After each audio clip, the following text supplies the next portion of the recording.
So, ayun. Ito.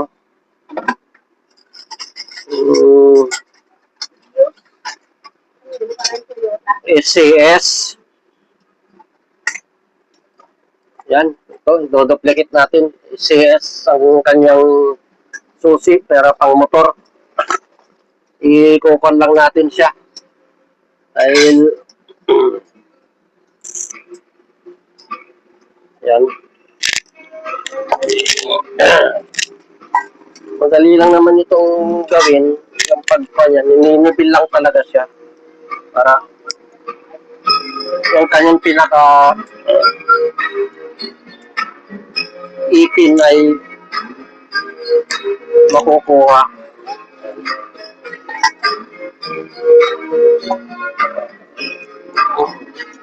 Ito lang kasi na may mga guide naman siya eh. Ayan. Inilalak ko lang dito sa guide para hindi yan, nakuha na yung pattern yan. Tapos saka mo gawa pa nito. Yan.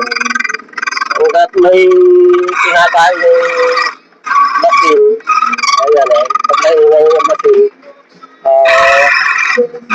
mayroon tinatayo yung ipin ng duplicate. Mayroon pa siyang ito.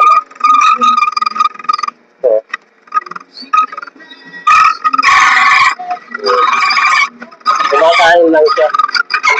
Yan, tapos na siya, balik na rin lang ito.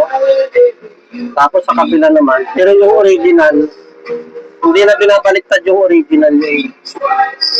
Ayun lang dinoduplicate ang binabaliktad yan.